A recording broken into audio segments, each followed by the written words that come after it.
Bien, en esta mañana me siento muy gozosa, muy contenta de poder estar compartiendo con ustedes. Fue un fin de semana maravilloso. Tuvimos la bendición de estar con los adolescentes y los niños y el Señor derramó de su espíritu de una manera muy linda. Les dio definición de propósito.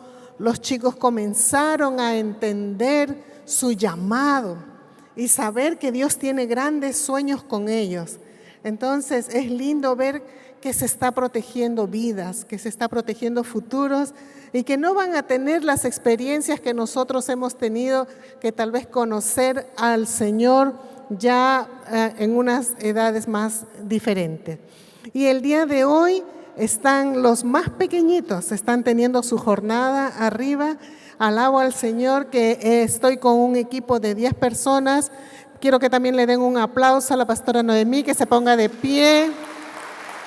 Ella está junto con su familia, también trabajando con nosotros más de 20 años. Sí, sus hijas nacieron en la misión, así es que, y ahora también son líderes, colaboradoras nuestras. Entonces, Dios es un Dios de generaciones. Dios es un Dios de generaciones. Y por eso es que es tan importante, queridos hermanos, que mañana nos podamos juntar aquí para que ustedes también puedan hablar el mismo lenguaje que se está hablando con los chicos, el mismo lenguaje que se está hablando con los niños. Y así nosotros saber, porque la forma como se compartía antes, la problemática a la que ellos se enfrentan es diferente a la que nos enfrentamos nosotros. Por lo cual invito a cada uno de ustedes y aún, por favor, esta es una oportunidad también evangelística. Si sabes de algún papá, de algunos padres que están pasando dificultades con sus hijos, invítalos a mañana para que ellos también puedan tener los recursos de cómo bíblicamente poder ayudar tanto a los adolescentes como a los niños y a los jóvenes. Así es que nunca terminamos de ser padres, ¿no es cierto? Nunca terminamos de ser padres. Y si ya no tenemos hijos biológicos que están directamente siendo cuidados por nosotros, siempre vamos a tener hijos espirituales y siempre vamos a estar trabajando con familias. Así es que el llamado de Dios es para la familia. También, como decía el pastor en esta mañana, este fin de semana vamos a tener a dos grandes hombres de Dios, pioneros, padres de naciones, ellos han levantado muchas obras en diferentes partes del mundo y son tremendos apóstoles, tremendos maestros. Por lo cual, por favor, si tú todavía no te has inscrito, al final van a estarse inscribiendo, pero esto es exclusivamente para líderes y pastores, ¿ya? Es exclusivo para líderes y pastores. Entonces, si tú todavía no te has inscrito, yo te animo a que lo hagas. No te pierdas esta oportunidad. Realmente me siento muy bendecida por Dios de que lleguen a nuestro país el pastor Alejandro Rodríguez y el pastor Ricardo Rodríguez. Es una tremenda bendición. Yo no sé qué es lo que Dios va a hacer en este fin de semana, pero los animo realmente. Señor, en el nombre de Jesús me pongo delante de ti porque quiero comunicar tu presencia, quiero comunicar tu palabra. No permites que hable desde mi propio corazón, desde mi propia misericordia, sino permite, Señor, que pueda hablar con unción, con poder y autoridad que viene de lo alto, Señor. En el nombre de Jesús, amén. Quisiera que abriéramos nuestras Biblias, por favor, en Hechos 16.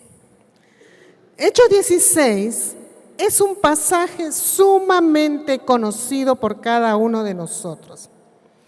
Cuando nosotros vemos lo que estaba pasando en ese tiempo, cuando vemos este es el segundo viaje misionero de Pablo, todos conocemos, todos sabemos que Pablo era muy celoso de que la palabra pueda ser predicada de una manera correcta.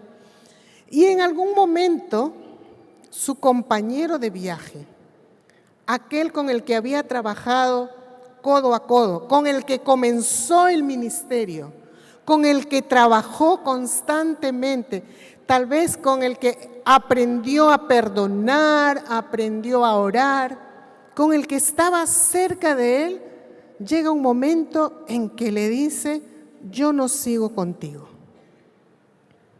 Yo no sigo contigo, tú vas a seguir solo. Por la razón que haya sido, Pablo y Bernabé se separan. Pero a pesar de eso, ahora, ¿cómo nos sentimos nosotros cuando parte alguien que es nuestro compinche, que es nuestro amigo, que es nuestro consejero, que es la persona que nos apoya? Nos vamos a sentir emocionalmente un poco frágiles, ¿verdad? Vamos a sentirnos necesitados. Y es en ese contexto que Pablo comienza su nuevo viaje misionero. Y entonces, ¿qué cosa nos dice en el verso 6? Dice: atravesando Frigia y la provincia de Galacia, se les prohibió por el Espíritu Santo hablar la palabra en Asia. Mira, ya no está con el amigo y él tenía planificado su viaje a Asia. No, yo voy a ir a Asia y voy a predicar la palabra y ahí se van a convertir y ahí va a pasar así como en la otra parte. Y de repente ya no tengo el amigo y el Espíritu Santo le dice: no, en mis planes no está que tú vayas a Asia. Otra pausa espiritual, otra pausa emocional para Pablo. Y si seguimos adelante, continuaron orando y en el versículo 7 dice: y cuando llegaron a Misia, intentaron ir a Bitinia y el Espíritu Santo otra vez les dijo: no. Era como para desanimarse, era como para decir: Señor, ¿qué está pasando? ¿No? Si yo estoy comenzando un segundo viaje misionero, ya no estoy con Bernabé, pero tengo todas las ganas y todas las garras de seguir predicando la palabra. Pero mira, el Señor quiere que nosotros aprendamos a movernos en lo sobrenatural. Este es un tiempo en que Dios quiere revelarse en lo sobrenatural, quiere derramar de su Espíritu Santo para que nosotros podamos entender las señales que Él nos manda. Pero para esto nosotros tenemos que tener una comunión estrecha. Y dice: y le mostró Pablo una visión en la noche, un varón macedonio que estaba de pie rogándole y diciendo: pasa a Macedonia y ayúdanos. Qué importante es la oración intercesora. Este hombre detuvo a un Pablo. Piensa, la oración de este hombre detuvo a un Pablo que no fuera a Asia ni a Listre. Así de importante son nuestras oraciones intercesoras. Entonces, ¿qué hace Pablo? Dice que inmediatamente comienza a zarpar, ¿no? Y que es bien interesante que llega a Filipos. Y nosotros conocemos que esa iglesia es conocida como la iglesia que persevera en generosidad, que persevera en gozo, que es capaz de enfrentar las pruebas y es un ejemplo de iglesia. Pero en el verso 16, mira lo que dice acá: aconteció que mientras íbamos a la oración, nunca Pablo dejó de asistir a la congregación. Nunca dejó de tener vida de iglesia, nunca dejó de tener vida de congregación. Dice, mientras íbamos a la oración, nos salió al encuentro una muchacha que tenía un espíritu de adivinación, el cual daba gran ganancia. Una chica, y aún si nosotros leemos más adelante, dice que esta chica realmente era muy buena. Era tan buena adivinando que todos los días cuando ellos pasaban le decían, ellos son siervos del Dios Altísimo. Ellos son siervos del Dios Altísimo.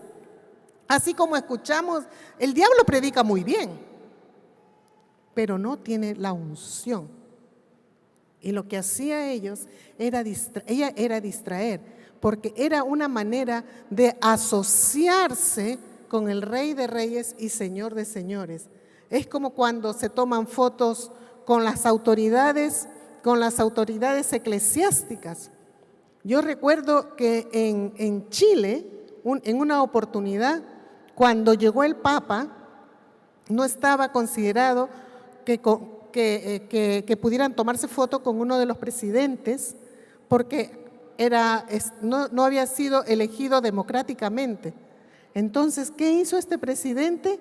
Lo invitó al Papa a desayunar y se tomó una foto en el balcón con él.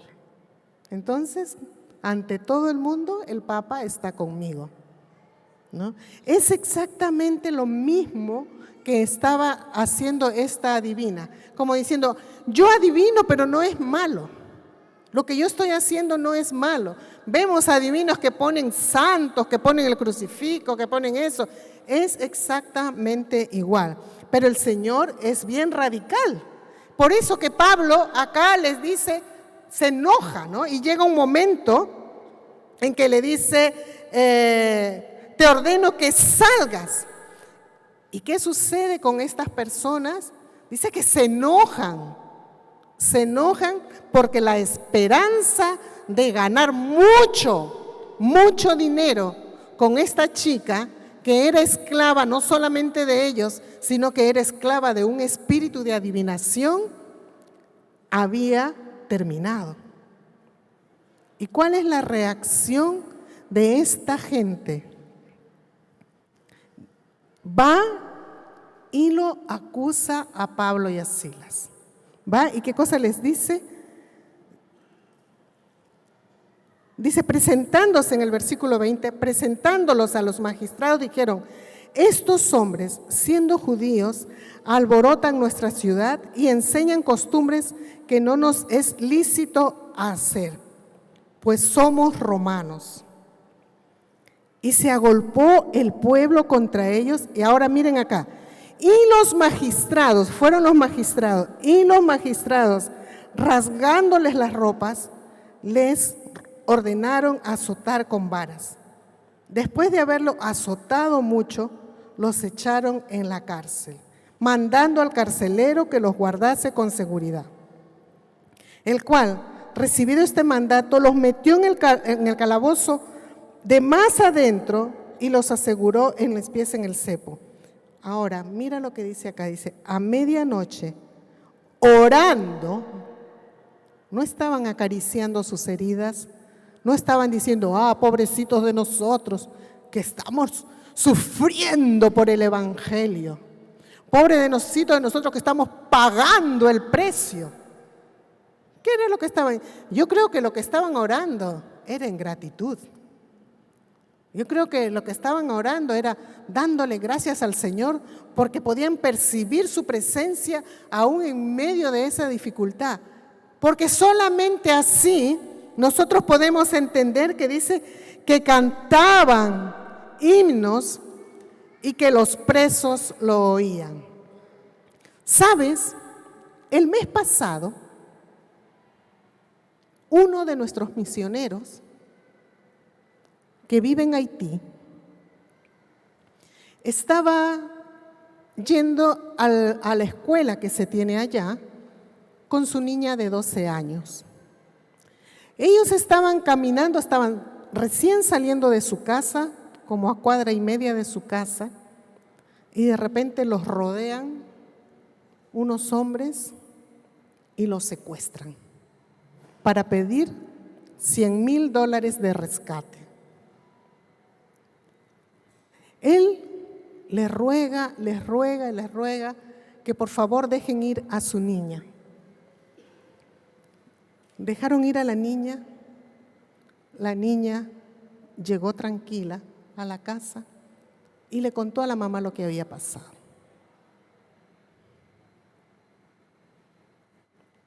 ¿Cómo nos sentimos nosotros frente a una dificultad? ¿Cómo reaccionamos nosotros ante una dificultad? ¿Oramos y alabamos y adoramos al Señor como Pablo y Silas? ¿Sabes que este matrimonio ha sido un desafío para toda la sociedad en Chile? ¿Qué sucedió? Y también en Haití. ¿Qué sucedió? Cuando entrevistaron a Carolina, su esposa, él se llama Esteban, su esposa se llama Carolina. Cuando entrevistaron a Carolina, y la entrevistaron todos los canales de televisión, y le preguntaron, ¿por qué usted está tan tranquila? Y ella le dijo, nosotros no hemos venido a Haití de vacaciones. Nosotros hemos venido a Haití a predicar la palabra del Señor. Y nosotros sabíamos a lo que nos estábamos exponiendo. Por lo tanto, en nuestro corazón, todavía Haití es nuestra heredad. Todavía Haití es el lugar que tiene que ser rescatado para el Señor. Y sabes que ella nos mandó un WhatsApp y nos dice, por favor, oremos, dijo, porque ahora está pasando todo aquello por lo cual Esteban y yo orábamos todos los días. Estoy predicando a la policía que es corrupta. Estoy predicando a las autoridades, estoy predicando a los ministros, estoy en todos los canales de televisión y a todos les estoy predicando la palabra de Dios. ¿Y sabes lo increíble de todo esto? Que a la segunda semana, donde todos nosotros como misioneros, como misión, estábamos preocupados por ellos, estábamos orando, clamando para que los secuestradores lo liberaran, nos llega un WhatsApp de Carolina donde nos dice, por favor, no oren para que Esteban sea liberado, porque los secuestradores le han pasado el teléfono, hemos tenido oportunidad de orar juntos y el Señor le está dando la oportunidad de predicar a los secuestradores y esa es una casa que está separada exclusivamente para personas secuestradas. Entonces, y al estar ahí hay varios misioneros, pero el Señor le ha mostrado a Esteban que va a llegar otro misionero extranjero y que van juntos, tienen que realizar una vigilia de oración y alabanza como Pablo y Silas. Nosotros nos quedamos impactados. ¿Cuál sería tu oración como esposa? ¿Escucharías a tu esposo o escucharías a tu corazón? Cuando él le dice, no, todavía no oren para que me liberen, porque estando aquí, todavía tengo que adorar, todavía tengo que atraer la presencia de Dios para estas personas. Y no solamente eso, ¿sabes qué sucedió con su pequeña de 12 años? Todos estaban preocupados por ella, por la salud emocional de esta niña, porque no quede traumada, porque no quede impactada. Y como estaba tan en las noticias, como estaba tan pública la situación, llegaron los mejores psicólogos, los mejores psiquiatras a ofrecer el apoyo para la salud emocional de la pequeña. Para sorpresa de todos ellos, cuando comienzan a evaluarla, encuentran que esta niña estaba tranquila, que no tenía trauma, que no tenía temor. Y entonces si le preguntan, ¿y por qué tú no tienes miedo? ¿Por qué llegaste tan tranquila a decirle a tu mamá? Mamá, le dice después ella hablando con su mamá, ya en la privacidad de su casa, mamá, ni el psiquiatra ni el psicólogo entienden nada. Yo les tuve que decir que nosotros todos los días oramos por los secuestradores de Haití, para que se acabe la corrupción en Haití, que nosotros estamos aquí de misioneros para que Haití sea salvo. Así que yo les conté que nosotros todos los días orábamos, Señor, que ya no hayan más secuestradores, Señor, que tu palabra llegue a esas personas que no te conocen, para que ellos puedan creer que tú provees y que no tengan que trabajar en cosas malas. Así que yo les dije que ellos secuestraron a mi papá, que Dios dejó que secuestraran a mi papá, porque nosotros oramos por los secuestradores. Entonces mi papá ahora está predicando a los secuestradores. Ese es el lenguaje de una familia comprometida con Dios. Ese es el lenguaje de una persona, de una familia, de un cristiano que tiene la vida de adoración, que tiene la comunión con el Espíritu Santo. Cuando nosotros aprendemos a vivir una vida de oración, vamos a salir de cualquier cárcel en la que nosotros estemos metidos. ¿Qué es lo que pasó cuando Pablo y Silas comenzaron a adorar? Dice que vino un gran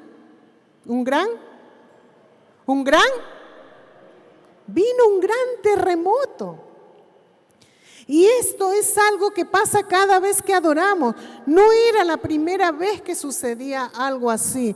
No es la primera vez que vemos un milagro grande después de alabanza de todo corazón, de alabanza con fe. Porque ¿qué sucedió? Si nosotros vamos al Antiguo Testamento, también sabemos que Josafat venían 3 ejércitos para atacarlos. Y cuando ellos buscaron al Señor, ¿qué cosa les dijo el Señor? Pongan a los salmistas delante en adoración.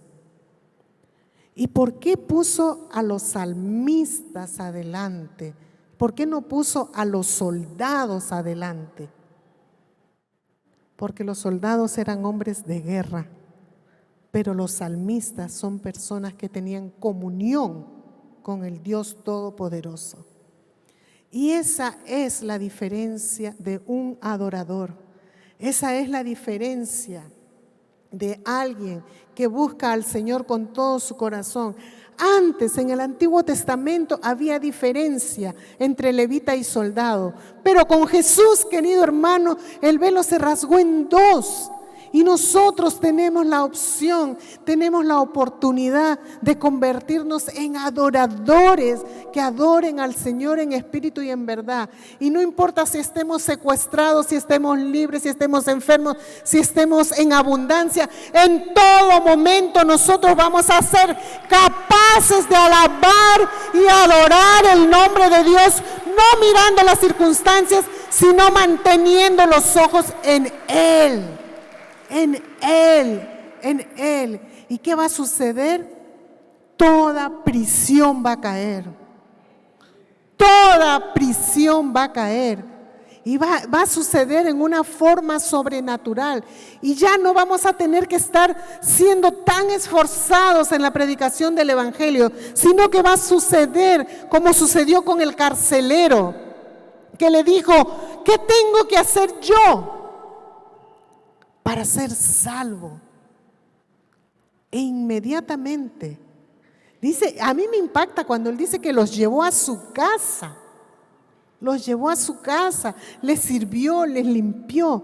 Entonces, ¿qué sucedió? Se contagiaron de ese espíritu de alabanza y ese espíritu de adoración. A eso estamos llamados en este momento.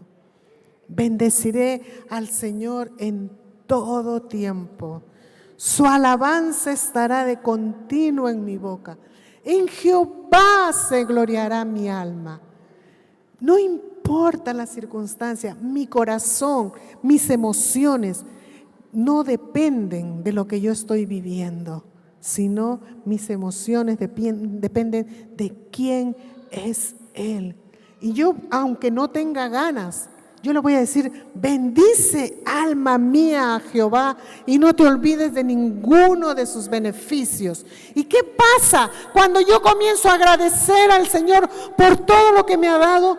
Va a comenzar a brotar el gozo dentro de mi corazón y voy a comenzar a sentir esa paz y ese deseo de adorar, de servir, de comprometerme, de conocer más de Dios, de apasionarme más con Él.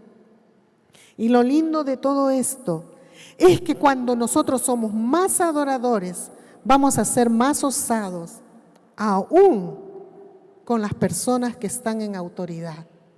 ¿Por qué? ¿Qué sucedió con Pablo?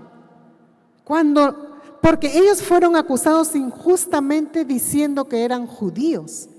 ¿Por qué? Porque los judíos no podían escoger religión. Los ciudadanos romanos sí podían adorar a quien quisieran, pero los judíos no tenían derecho a escoger a qué religión profesaban.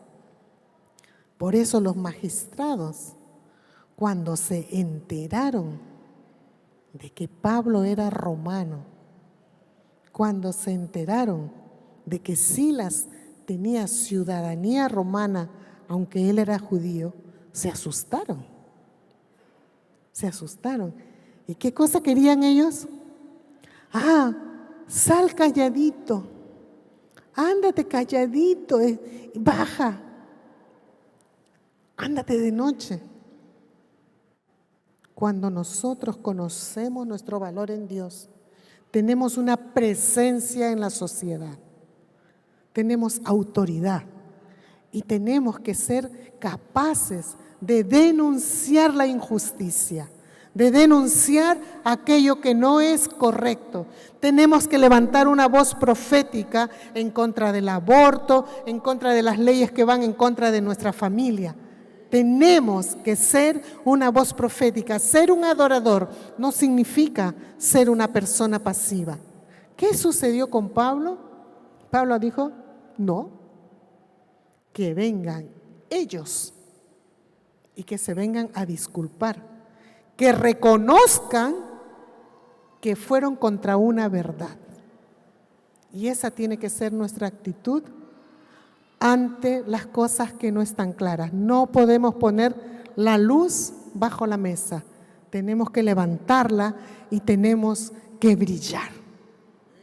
Entonces, querido hermano, bendeciré al Señor en todo tiempo. Su alabanza estará de continuo en mi boca. En Jehová se gloriará mi alma. Quisiera que nos tomáramos un momentito, y voy a pedir al Ministerio de Alabanza que pase, que nos tomáramos un momento realmente para pedir al Señor que venga sobre nosotros un espíritu de adoración profunda, que pueda ser capaz de sacar toda fatiga, que pueda ser capaz de sacar toda desilusión.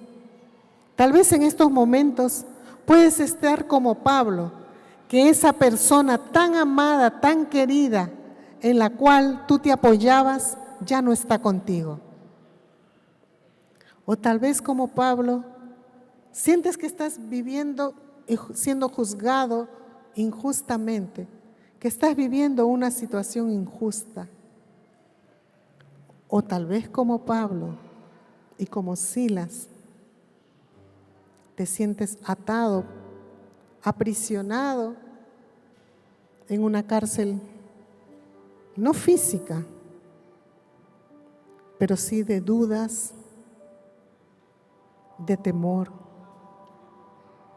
de desilusión por oraciones no contestadas,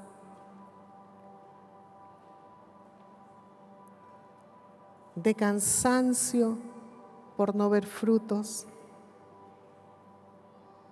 de temor financiero. Pero, querido, el Señor quiere que en esta mañana pueda caer esa cárcel. Pueden ser barrotes delgados o barrotes gruesos, pero si te impide levantar las manos en libertad y poderlas palmear